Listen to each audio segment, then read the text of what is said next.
I can't possibly follow Dolly and Kenny, but I'll do my very best. Good morning to you all, Borodah from Wales. I wish I was in Florida because it's a cold November day here with a sort of mist hanging down over the hills. But for the next half an hour or so, I'm going to tell you a little bit about what's going on in Wales with our climate change and coastal heritage project. And we will see islands. We'll see islands in the sea. And with all that team singing that Dolly and Kenny have been showing, I'll just tell you about our tight team that we've got doing this joint nation project as well.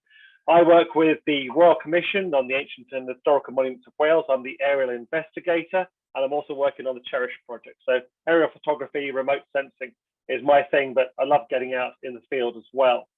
I believe my colleague Ted Pollard talked to you back in August about the Irish perspective, and he's probably given you some introduction to the CHERISH project. I'll just touch upon a couple of things, then we'll get into the archaeology. So CHERISH, the Climate, Heritage and Environment of Reefs, Islands and Headlands, is a 6-year project between Ireland and Wales, funded by the European Union. And it comprises 4 big partners, and that's the real strength of the project. We've got 4 big organizations really closely working together on this project to deliver some really exciting work. Myself on the right there, if you can see with the preview screens there, we've got the logos, the Royal Commission on Ancient Monuments, where I work in Aberystwyth in Wales. We're working with Aberystwyth University, some really clever geographers there who bring this geography and geology experience and geomorphology experience to the project. The Geological Survey of Ireland are doing a lot of our marine and inshore surveys for the sea and the marine work in the project. And then the Discovery Programme in Ireland, a very clever bunch of people down there in Dublin who do a lot of high-end laser scanning and other work, so working with them. And as I talk, you've been looking at the 4 planks of our project to look at past environments, not just what's happening with the climate now, what's happened thousands of years ago through peat coring and environmental work. Discovering and mapping and monitoring both the coast edge and under the sea, getting better data for the coast edge, better recording in parts of the rural coastline which have been very poorly looked at in the past, and also targeting knowledge and data gaps. So CHERISH is all about getting away from the towns and cities where there are hard defences, where there's lots of money being spent on protecting coastal communities, getting out to the rural coastline, looking at the archaeology and the heritage, and to those offshore islands, which have been very poorly visited in the past sometimes, to really get some new work done. This is our fun project map by Lady Carasink in Bristol, showing the 2 nations, West Wales and Eastern and Southern Ireland, where the 6-year project for CHERISH is focused. We can't survey the whole coastline in each country, so we're focusing on these baseline study sites from offshore islands like Bardsey and Puffin Island in Wales, undersea wrecks like the Manchester Merchant off the Kerry coastline, medieval coastal settlements like Clonmines in Wexford, and then coastal promontory forts like Caerphilly down in South Pembrokeshire here as well. So sites from prehistoric periods, pre-Roman period, all the way to medieval times and some of the more recent past as well. And great maps communicating coastal heritage to the audience. Also underpinning our project, we've had some new climate change graphics done. An idealized coastline of Wales and Ireland, really. Not having these generic climate change impacts, but actually things people look at and recognize on the coasts of Wales and Ireland. Submerged forests, these Mesolithic Middle Stone Age forests, which are now on the beach and foreshore. Coastal promontory forts based on Dinas Dintley and Doonbeg in Ireland, showing coastal erosion happening, but also then more intense rainfall on the coast and inshore areas, bringing overland flooding and destroying buildings and properties as well, and increased storminess offshore. And then one of the wrecks as well. It's about land and under the sea. It's quite an ambitious project linking those 2 and studying those 2 areas at the same time. So nice graphics to communicate climate change threats to people. And some of the biggest issues we're finding in Wales and Ireland are these 2 though. With these fragile coastal soils we have, these increased severe droughts we're seeing now. We had a severe drought in 2018, another one last year, 2020. That's really drying out and desiccating these delicate coastal soils that we have on the cliff tops. But that combined with more intense rainfall And these 1 in 100-year floods, or 1 in 50-year floods we used to have, are now happening every 2 to 3 years. And we're having some really intense rainfall, which is really knocking off those coastal monuments as well. So those are the sort of action of drought and rainfall is really affecting these sites, perhaps more so than some of the storm impacts that we're seeing as well. But a policy background, CADU, the Historic Monuments Agency in Wales, has been working with a lot of partners over the last few years, including CHERISH, to draw up a new sector adaptation plan for the Welsh historic environment and the changing climate that came out last year. You can find that online. And that gives us a sort of score sheet, really, about how we tackle climate change projects at other historic monuments in Wales. Does it increase knowledge? Does it increase resilience? And does it help adaptation of those monuments if we're doing these new projects? So that sector adaptation plan since last year has really given us a framework, the bones of how we tackle climate change issues at heritage sites. The CHERISH project is such a great project to work on. We've got 25 staff working on it. But from the start, we embedded this joint nation ethos. Even though we're separated by the Irish Sea, in Wales and Ireland, we're a single survey team. And sometimes I go off down to Ireland to do aerial photography, and sometimes the Geological Survey of Ireland guys come from Dublin to work in North Wales doing marine surveys. Wherever we are, we're a single survey team. And here's my colleagues Sarah and Patrick from Aberystwyth University off in Clonmines in Wexford a couple of months back doing peat coring in the facility of this estuarine medieval settlement to understand how that estuary has changed in the last 3, 4, 5,000 years, and deploying the best people to different parts of the country to do this really new scientific work. And that's the Marine Inshore Fleet of the Geological Survey of Ireland as well. Another key ethos of the project is deploying this toolkit approach to really hit the coast edge with every sort of technology that we can have. Now, we conceived this back in 2014, 2015, when we got the project running. And it's been great to see this toolkit rolled out. And this summer, 2021, we had wreck dives happening. We had laser scanning and rope access happening down cliffs to study sites. We had geophysical survey. We had peat coring going on. We had aerial photography, drone photogrammetry, and then coastal community excavations as well. So the CHERISH toolkit was fully functioning. Everything we could do to monitor, manage, and understand coastal heritage was happening. So it's been brilliant to see that actually working. Now, the good thing about doing an Ireland-Wales project, that Ireland-Wales funding stream, is that we do have a real shared heritage between the nations. We have shared shipwreck heritage, of course, much like you guys do in Florida and North America. Ships, of course, shipping is international. One of the sites the Irish have in their waters that they're studying is the SS Manchester Merchant, which sank without a loss of life in 1903. But it was en route from New Orleans to Manchester in Britain when it sank off Irish waters. And here's some change detection done over 10 years, just to begin to see what those climate change impacts and storminess impacts are on this submerged heritage, which of course is so difficult to see day to day unless you spend quite a lot of money on the right remote sensing techniques. So we have this shared wreck heritage. We have a shared heritage of small island settlement. We have a shared heritage of medieval religious buildings like churches and monasteries on islands and coastlands as well. And also promontory forts, which Ted probably talked about on his talk in August. Coastal promontory forts in Ireland, a lot of them are early medieval, 400 AD to about 10th century AD. In Wales, we have a lot of prehistoric promontory forts dating from the Celtic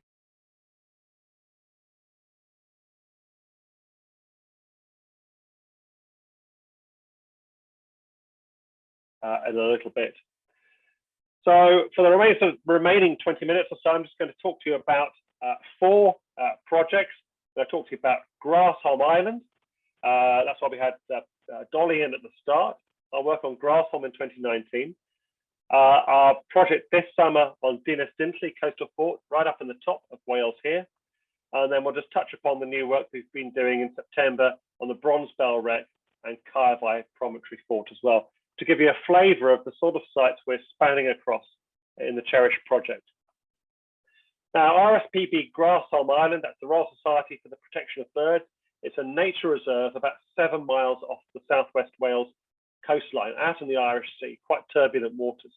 And we got out there for a couple of days in 2019 to do some new archaeology. So Grassholm is tiny. It's about 14 double-decker buses long. It's really small. Usable saddle of ground about 200 meters across. And here I am with the FPAN branded phone case and scarf that Sarah sent me out on Grassholm a couple of years back.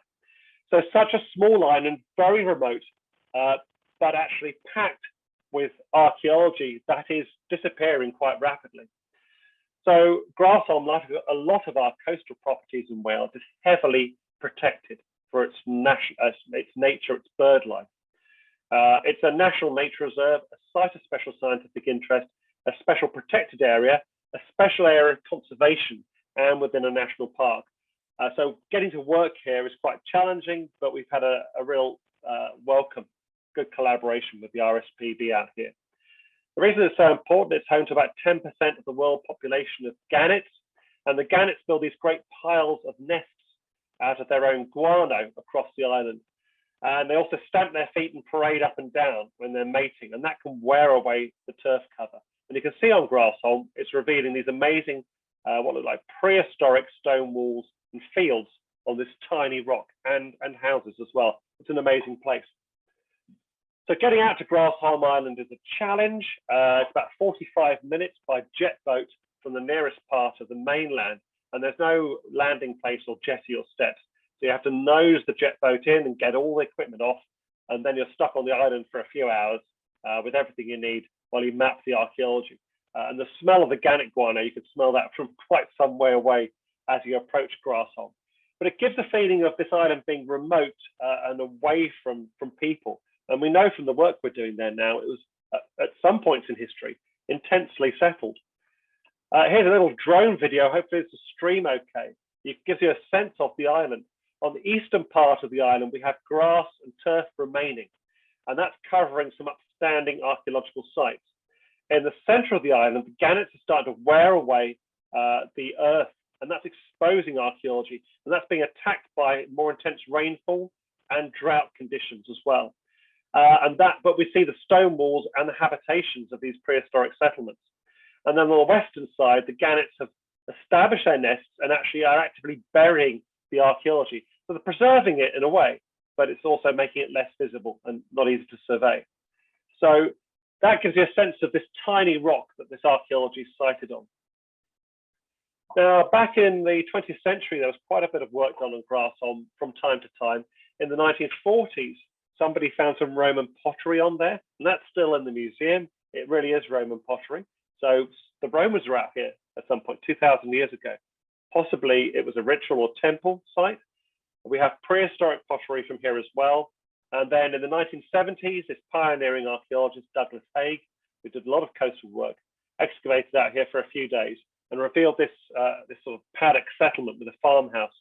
No dating evidence, but it does look sort of medieval or pre-medieval. It's quite a basic building, maybe 7th, 8th, 9th centuries AD. So we know that there has been some work done on the past there. We know there's some settlement. But this is the problem with Grassholm, this vanishing archaeology. The farming settlement Douglas Haig dug was about here, and he surveyed it as well, and it's now completely invisible. There's no way to see it. So it seems the gannets are actually building up layers and layers of guano, of feathers and rubbish, and actually burying the archaeology. And it's quite acidic, the gannet guano as well, so it may be damaging and destroying finds as well. We have a window of opportunity in the middle here to study these field walls and these stone-built houses, and there are burial monuments here as well. And this is the untouched turf mat on the east side. It has old puffin burrows in it, bird burrows, and that's actually disintegrating the grass. But we have upstanding archaeology, these rectangular building footings. And it's a matter of time now before those get exposed and begin to erode as well. So it's really disappearing quite fast, the archaeology. Another thing that's helping or aiding the disappearance of the archaeology is certainly climate change. We have very intensive rainfall. When we were out there in October, we just had one of the wettest autumns on record for Wales in the last 200 years. And you can see rivers of slurry, rivers of earth pouring off this island. There's not a lot of soil on here, and we're just losing it to the sea because of the exposure of this turf. And this sort of weird lumps of grass, these are old puffin burrows. These are fragmenting. These bird burrows were last occupied by ground nesting birds about a century ago. We have these hot, dry summers, which are just wrecking the grass and the rain washing it away. So we do have an issue of time to map this. CHERISH Project started in 2017, and it's all about fixing the baselines, fixing where the archaeology is now for the future, for posterity, so we can study change in the future. So we flew 25 centimeter airborne laser scanning of Grassholm. That gives us a really highly accurate map of this tiny island. You can begin to see some of the archaeological sites. There's rectangles on the island of the walls, and we can analyze the LiDAR, the airborne laser scanning, with different computer programs to bring the detail out. And that's a really great fix of where the archaeology is and how it looked in 2017. It gives us a real baseline to work from. And then we were out in 2019 for 2 days. We've previously been out in 2016. And we tried to hit the island with everything we had. The drone survey was being done by a student from Oxford University. So he's provided us with his data. So we've done a photogrammetric model of Grassholm, which is great. And then in case we couldn't get the drone to fly, we also took a 6-meter photo pole with a GoPro on top. A really, really a useful piece of kit for any time you can't fly a drone or you don't have one. And you can get elevated shots like this one on the left of your archaeological site, or even do photogrammetry with this photo pole. And you can see the types of sites. We've got eroding, what look like prehistoric stock enclosures. We've got summit-topped cairns, which may be used for burials, and other buildings and remains on the island. Part of the reason for us to be on Grassholm was also to conduct an excavation in this 2-day window, a small intervention to try and get some dating material for one of these buildings.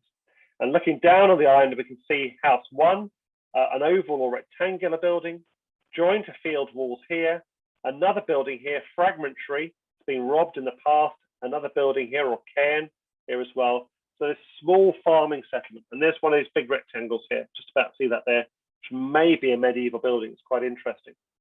So we had a couple of days to excavate, record, and backfill this house on this natural nature reserve.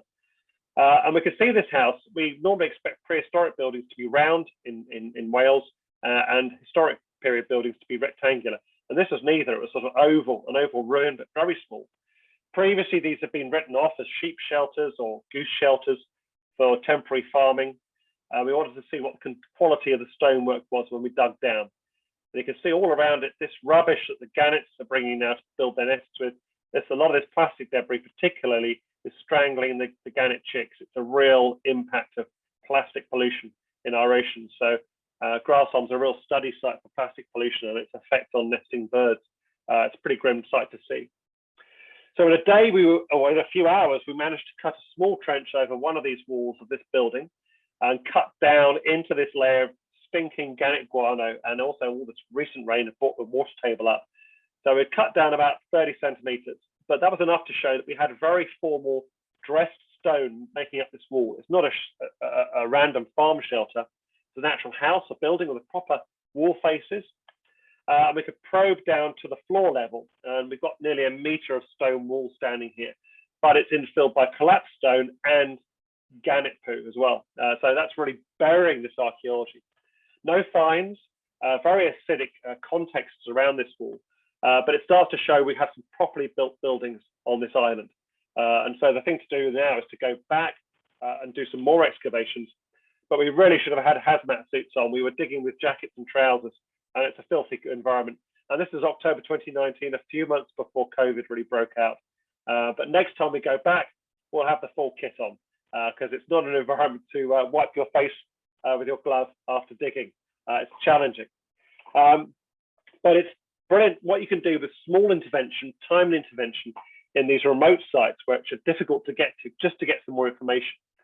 What is all this settlement doing out on Grassholm Island?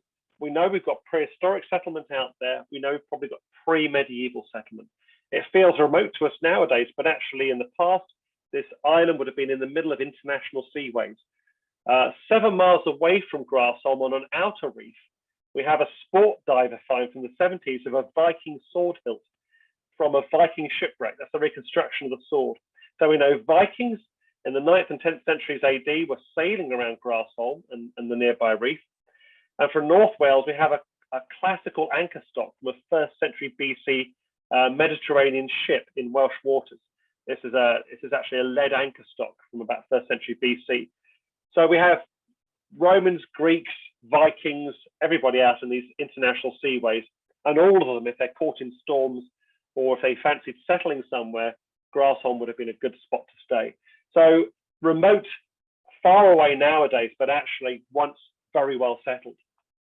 And we continue some of these themes. I'll just sum up a couple of other projects we've had going this summer at this coast edge, and also projects that embody our ethos of studying sites on land and under the sea in the CHERISH project. The Bronze Bell Wreck, Dinas Dinlley Promontory Fort, and Caerphilly Coastal Promontory Fort. It's been a very busy summer in Wales. Dinas Dinlley is one of our big study sites in Wales. This is an Iron Age coastal promontory fort. You can see the upper rampart here, built with sand, faced with stone, probably with a timber palisade on it. Probably built about 400 BC. The Romans invaded Wales about AD 70 and stayed for 400 years. Probably reoccupied in Roman times because we have Roman pottery from it. Big gateway here and outer defence. You can see it's cut in the third lost to the sea, really. The sea is cut away at this very soft cliff, which continues to erode. And excavations this summer have begun to reveal some of the big prehistoric and Roman buildings we have inside this site. So it's always been a poster child for coastal erosion, but nobody's ever dug it before CHERISH Project funded an excavation here in 2019. We've done community walks. We've worked with the Gwynedd Archaeological Trust and Cadw and the National Trust who own the property as well. And it's really yielding some incredible results now. The good thing about the CHERISH project is with all our partners, we can throw some really good science at these complicated, big, and slightly dangerous sites with these eroding cliff faces. We've done intertidal peat surveys with the Global Navigation Satellite System, the GNSS, to map the peat exposures on the beach below the fort. And those have been dated by Aberystwyth University. It shows us that the cliff that was standing, well, the forestry on the beach was there about the Bronze Age, about 2,500 BC. So we can judge how much has been lost to erosion in the last 3,000 or 4,000 years. We've done rope access work on the cliff edge to excavate eroding archaeological contexts. We've done GPR, ground penetrating radar. The Geological Survey of Ireland has been over to Wales to map the inshore waters of Dinas Dinlley, and we'll combine that with drone photogrammetry to get a seamless onshore-offshore map. And we've also done luminescence dating of the sand grains that have covered the buildings in Dinas Dinlley. So even if you don't get radiocarbon material, you can use luminescence to date the last time the sand grains were exposed to the sun. And that's really high-end science coming out of Aberystwyth University as well. The GPR, the ground penetrating radar survey of Dinas Dinlley was instructive. We can do time slices down through the sand hill here. And you can see roundhouses on the survey, 3 big roundhouses here, and roads and streets within the fort, all buried under this grass layer, which allows us to visualize what the roundhouses used to look like, and they're pretty big. So this gives us an idea of where the buildings could be encountered in the interior. And we've also used drone photogrammetry. It's really common now. It's a survey method to give us a sort of 2-centimeter model of the entire eroding cliff face at Dinas Dinlley as well. So these look like photographs, but they're really nice high resolution photogrammetric models. And that allows us to do change detection with the stuff we flew last year and see which bits of the cliff are eroding. But the good thing is, we get excited about this digital data. It's good for the project. We can pop it on Sketchfab, as you do with your FPAN work as well, with our Welsh and English bilingual tour. And then we can print it out. We have some clever people at Think C3D who printed us a tabletop version of Dinas Dinlley, and we can take that to schools, and the children can actually see this whole promontory fort on the table and actually look at it firsthand, which is really exciting. Well, in 2019, we funded excavations with the CHERISH project at Dinas Dinlley. Last year, the pandemic called off the plans to dig, but in 2021, this year, we've gone back as a consortium, the CHERISH, Gwynedd Archaeological Trust, National Trust, and Cadw, funding a new excavation on the cliff edge. And this sector adaptation plan being used to score what the risks and impacts are at Dinas Dintley, and how our excavations will help adaptive actions on site. So this new sector adaptation plan guiding and shaping which sites we focus funding towards in Wales. And we revealed this incredible Romano British Roundhouse. It probably dates to about 100 AD, about 13 meters diameter, and it's absolutely massive. This is an incredible discovery right on the edge of the cliff, and you can see it at a later stage of excavation here. This is a 2-meter thick wall. It's very much like the Scottish brocks, these pre-Roman Iron Age towers you get in Scotland. The wall is much thicker than you need for a stone building. Probably a really prestigious build for this, for whoever lived here. You can see half the doorway, the entranceway excavated here, big doorway posts, these big stones here, into the interior, and then that would have had a conical thatch roof on top with big timbers holding it up. Lots of Roman and prehistoric finds in the house here, but this is then inundated with sand. So this coastal site has been suffering from storm damage since, well, for the last few thousand years. So this building is buried under half a meter of sand, and that's why it's so well preserved. It hasn't been robbed by later people and later communities. And we're just waiting those luminescence dates to find out when those catastrophic sandstorms buried this incredible building. But it's an iconic indicator of loss. This building is going soon. It will be lost possibly in 30 to 40 years' time. So it's a real visual reminder to the communities of the climate change threats to this site. The project was also good for me. I usually do aerial photography in a light aircraft, a Cessna aircraft, but there's an airport near Dinas Dintley, and we got the Robinson helicopter over it during the excavations, which is an enormous amount of fun. We also had the Gwynedd Archaeological Trust social media guy, Dan, with us as well, but we could take some really great shots. So we got drone photographs later as well, but really great images. And you can see this a wonderful, well-preserved building, one of the largest prehistoric and Roman buildings in Wales that we know about. And there's the cliff edge. It's going quite quickly. So it's good that we've been able to get there and record it. The Dinas Dintley is a fantastic site. Look for it on the internet, and we have lovely drone videos that we've just released for COP26 as well, one of which tells the story of Dinas Dintley. Coming towards the end of the talk, but let's touch upon a couple of projects that we've been running in September as well. Another coastal promontory fort we were working on, a slightly different project, was Caerfai, and that was a really exciting site. Caerfai Coastal Promontory Fort is down in Pembrokeshire, beautiful southwest Wales, a lovely part of the world, a coastal national park. And at Caerfai, we have these 4 huge earthen ramparts, probably built about 500 to 400 BC. And the settlement, the main prehistoric fort settlement, where we'd expect the roundhouses on an eroding isthmus here. And then you can see this collapsing isthmus where the sea is undercutting a sea cave and huge chunks of the cliff are dropping off. This is a highly protected site, protected for its bird life, its vegetation, its geology, and its archaeology. But the people protecting the site were convinced by the need for us to excavate here to rescue what we can find before the whole thing collapses. While of particular interest was some management objectives about how vegetation, particularly blackthorn and bushes, are damaging these prehistoric ramparts crossing the isthmus. So we had a dig here in 2021, and we contracted that out to Dig Ventures. Dig Ventures is a very exciting group of archaeologists in Britain. You'll find them online, and they're very, very good at running community excavations. So we had a 2-week dig there in September. This is one of the great cuttings through the Iron Age defences. Huge buildings, huge walls built really by prehistoric people, absolutely enormous earthworks. And we met our management objectives, and meter down, we can see rabbit holes in the ramparts here, really undermining the earthworks. So we can actually see where and how wildlife and vegetation are damaging these ramparts. But we have some fantastic finds from the site.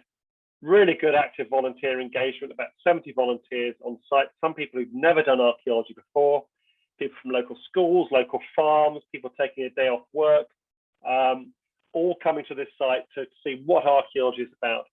And this guy here finding some Iron Age copper slag, maybe about 50 BC, showing metalworking of fine metals, axes, brooches, jewelry, and so on site.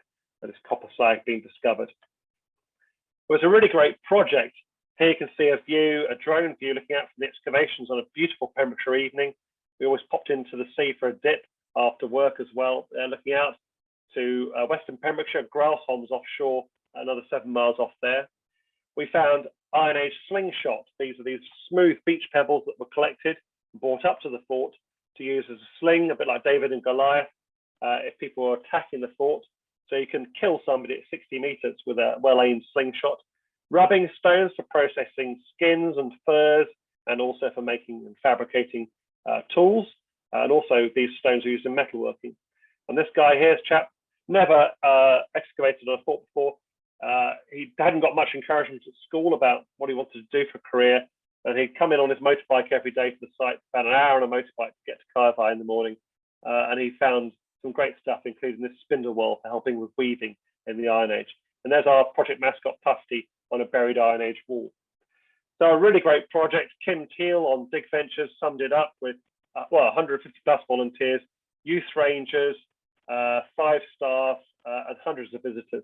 So it's a really great community project, helping to communicate issues of archaeology and coastal heritage and climate change to the people coming to the site.